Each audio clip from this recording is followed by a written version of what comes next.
Lihat nih ya. Emang cuma Aqua 1 doang yang bisa pakai kelingking.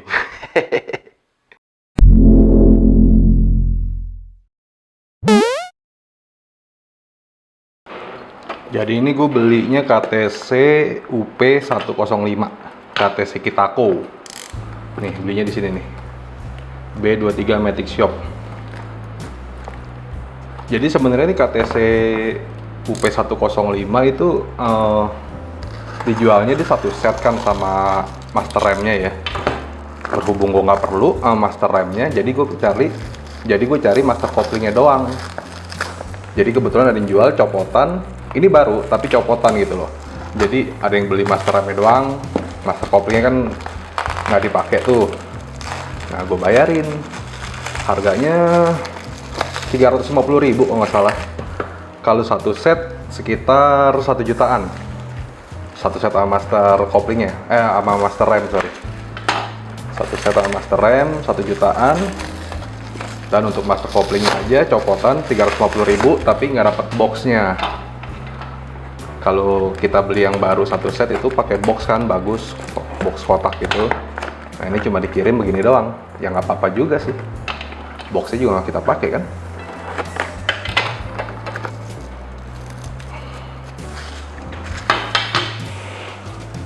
Jadi ini barangnya bro, ini feelingnya rasanya nggak murahan loh.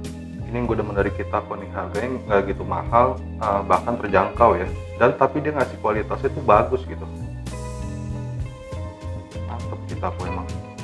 Dan ini ringan, gue rasa bahannya dari aluminium ya. Dan ini kelihatan ada bekas sayatan mesin CNC nih.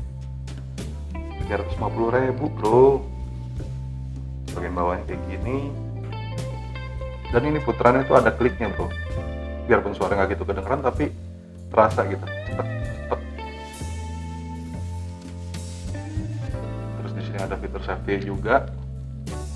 Dan udah dapat tempat spion nih buat motor naked atau motor matic. Gue beli barang ini sih lebih ke bentuknya sih sebenarnya. Kalau untuk keringanan sih gue nggak terlalu perlu ya, soalnya kan Ninja udah koplingnya udah ringan banget. Dan ini kita tes aja ukur pivotnya ya, berapa mili. Gue coba sebisa mungkin di tengah-tengah nih ya. Sekitar 24 mili sih, kayak Aqua 1 juga. Tapi nggak tahu ringan apa enggak. Kalau bisa lebih ringan ya anggap aja bonus, tapi gue juga nggak ngarepin itu juga sih karena nggak perlu. Dan ini untuk baliknya begini. Nah ini switchnya nih. Nah ini bentuk switchnya kayak begini nih, switch coupling atau switch rem ya. Kalau kita kan pakai buat switch couplingnya nih. Kenapa kita kok ngasih 3 kaki begini yang model pinnya tuh kecil-kecil begini nih? Rada susah nyarinya. Paling ntar gue langsung solder aja sih.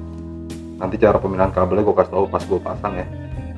Dan ini buat ngunci ke stang modelnya begini, kotak bagus juga sih. Tapi ini tinggi banget ya buat apa, dudukan spion. Paling gue balik nih masang.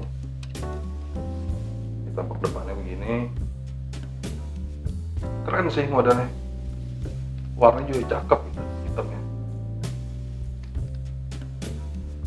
Kalau untuk di Ninja kita perlu beli soket kayak begini nih. Ini paling harganya 10.000, 15.000-an, kalian cari di online. Karena soket bawah Ninja modelnya kayak begini nih, model 3 pin, tapi yang kepake sih cuma 2 kabel aja yang di ujung-ujung. Dan yang kita sambung ke master couplingnya ini yang perempuannya, oke, yang lakinya enggak. Jadi pasang begini nanti kurang lebih.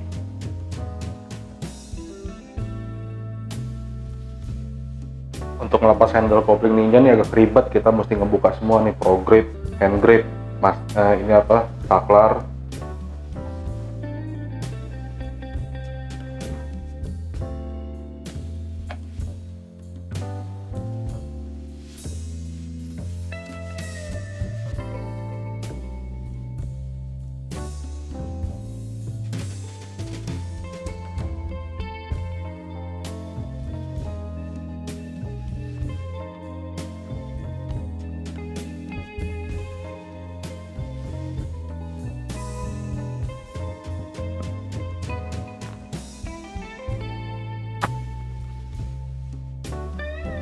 Pas soket.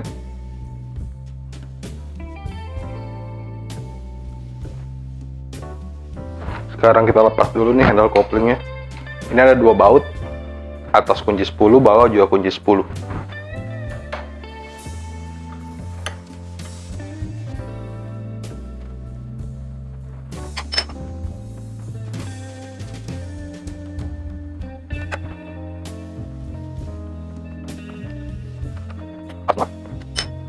Rumah saklar kita lepas dulu.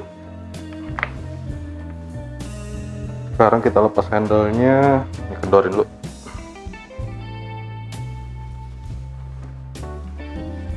Keras nih yang ini nih, tangannya dah.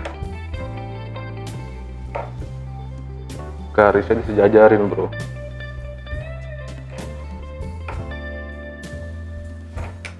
Oke.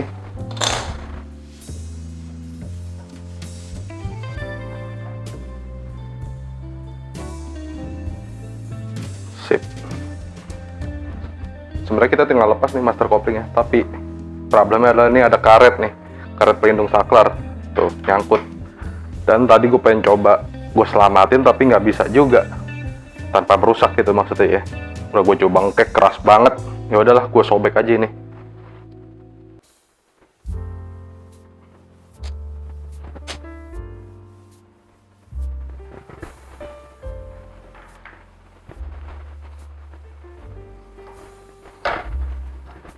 Ini kita lepas dulu nih ringnya. Ini pakai tang ringnya ya bro, biar gampang.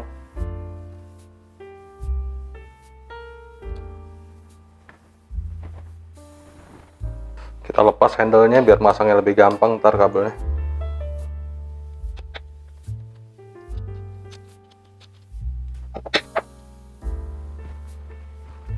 Switch couplingnya lepas dulu aja sekalian.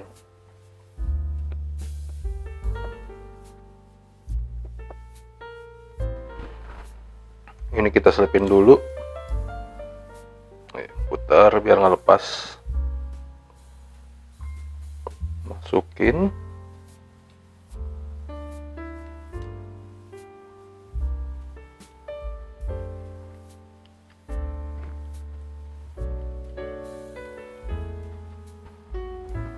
Oke, udah. Masukin bautnya. Pasang mur.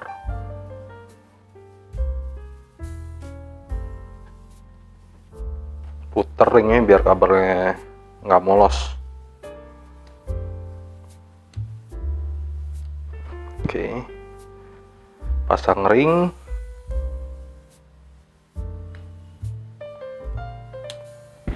Sip. Kita pasang dulu rumah saklar, dan di sini ada lubang stopper ya. Kalian mesti pasin. Dan ini karetnya nggak usah gue pasang lagi lah, udah rusak juga karetnya.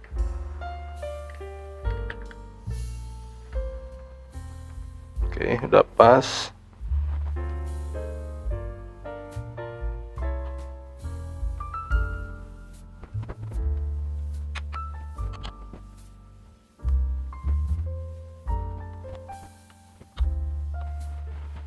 Sekarang masuk ke bagian kelistrikan. Nah, ini switch couplingnya atau switch rem. Nah, karena motor gue kopling, jadi yang gue fungsiin, ini pinnya ada 3. Yang paling kiri C, depan NO, paling kanan NC. Buat motor kopling yang kita pakai C sama NC. Yang tengah nggak kita pakai. Ini tengah kayak buat motor matic, buat lampu rem ya. Ya kurang lebih gitulah. Jadi ini yang gue pakai, ini bakalan gue solder yang C sama NC. Dan posisi kepala soketnya begini nih, untuk ninja ya. Kalau soketnya kayak gini, jadi kurang lebih kepasang kayak gini nih. Oke, sekarang gue solder dulu.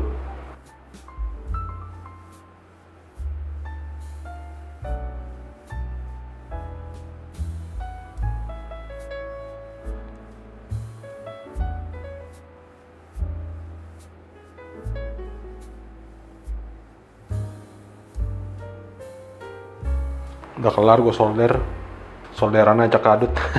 Mohon maaf udah lama nggak main solder, yang penting nyala cus. Oke, udah beres.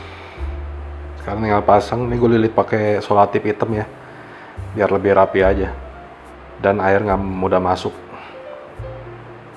Kita pasang.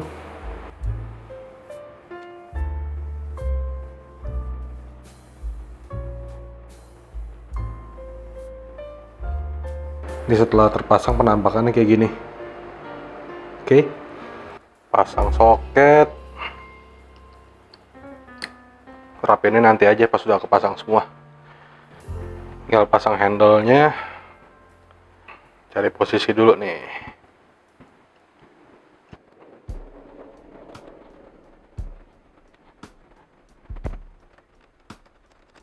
Oke, ini udah kepasang semua. Tapi ini masih perlu gue setting karena kopling ini langsung main nih, nggak ada jarak main ya. Seharusnya kan ada jarak main di sini sekitar 4 mili ya. Ini langsung makan dia. Bahkan ini udah gue mentokin sampai habis. Tetap gak ada jarak mainnya dia, tetap langsung makan.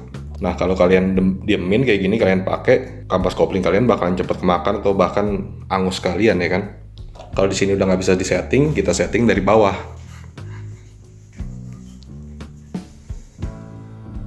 Kita setting dari sini nih.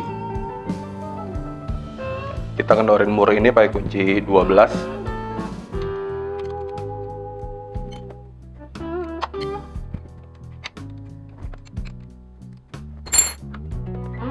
Oke, kira-kira ini kita mundurin, lalu kencengin sini.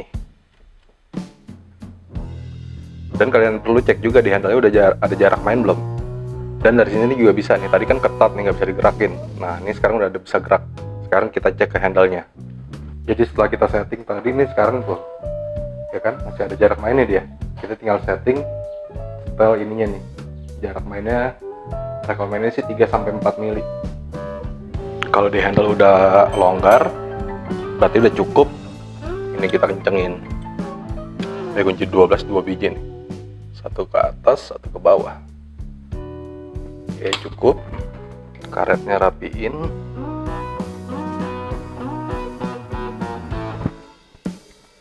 Sip. Jaraknya sekitar setengah senti nih. Jadi kita rapetin dulu.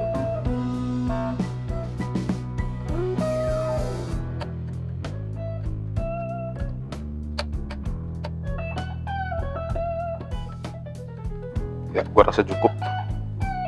Oh ya, ini tali kopling gue pakein gemuk ya. Ini kan karena dalamnya masih baru ya, berarti masih kering, gak ada gemuknya, jadi gue gemukin aja. Tinggal setel jarak main tuas.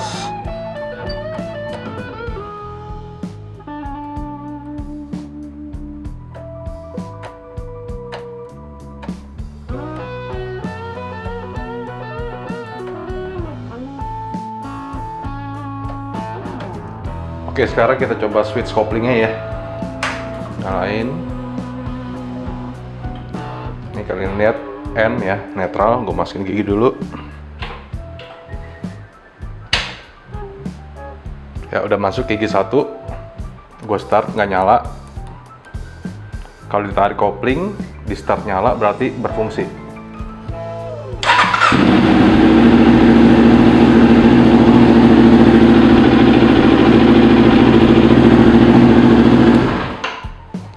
Oke, berfungsi ya.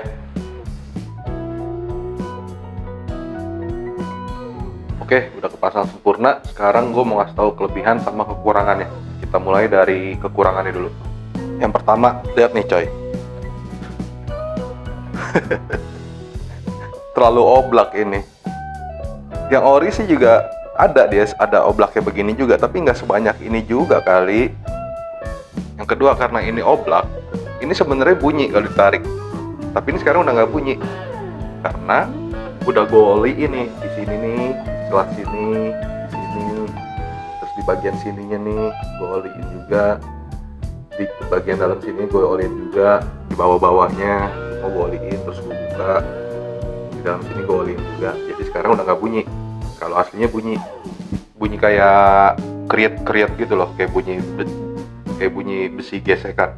Yang ketiga nih baut ini nih, baut master koplingnya nih. Ini dia bahannya kayak dari aluminium dan tuh ringan banget kayak kosong. Jadi itu kayak ringkih. Ini gue nggak tahu nih awet apa enggak. Gue taunya ketika tadi pas kita buka, loh ini kok ringan banget. Dan pas gue kencengin, karena oblak ini gue pengen kencengin kan, siapa tahu bisa gitu. Tempat kunci L ini slack. Jadi nanti mungkin gue ganti aja sama yang bawaan HP kayak yang ukurannya sama gitu ya. Diganti yang besi. Yang keempat, switch kopling. Kenapa dia mesti ngasih pin 3 biji yang kecil-kecil kayak gitu? Kenapa nggak langsung dikasih 2 kabel atau soket yang kayak begini? Jadi kan nggak ribet. Nah buat lo yang biasa nggak nyolder, mendingan lo bawa ke toko elektronik, tempat servis TV apa radio gitu ya, minta solderin aja sama abangnya, daripada lo ngerjain sendiri nggak bakalan beres-beres. Yang kelima nih putaran setelan, dia kurang proporsional bentuknya. Ini kan handle-nya besar gitu ya, ini kecil, bukan kecil sih, tipis gitu, jadi kayak kurang proporsional. Dan dia kalau diputar terus nih, ini lepas coy. Jadi kalau di parkiran ada yang iseng, ada yang pengen ngembat ini, lo ya gampang banget ya, tinggal diputer, copot dia. Yang keenam, yang terakhir ini nih, kenapa dia nggak bisa rapet? Karena dia lingkarannya tuh nggak pas, kurang gede. Setahu gue nih ukuran motor kan sama semua ya, sekitar 22 mili lah anggap. Nah ini kurang gede dia, jadi nggak bisa rapet, masih ada celah begini. Dan di dalam ini nih, di balik ini, itu pada baret-baret karena ketekan besinya ini nih, karena dia kurang besar. Biar kelupaan, ini yang ketujuh, yang terakhir nih beneran nih, lihat ya. Tuh, ini udah gue naikin Pro Guard-nya. Kalau gue nggak naikin dia mentok nih sama Pro Guard. Emang sih ini fitur safety, tapi juga nggak sebanyak ini juga. Sekarang kelebihannya, yang pertama, menurut gue ini modelnya keren. Yang kedua, biarpun ini bisa dibuka sampai copot, tapi ini tetap kelebihan, bisa disetel cuy. Kan ada tuh yang 500 ribuan nggak bisa disetel. Dan kelebihan yang terakhir, ini ngebayar semua kekurangan yang tadi sih. Ini makin enteng bro. Lihat nih ya. Emang cuma Aqua 1 doang yang bisa pakai kelingking.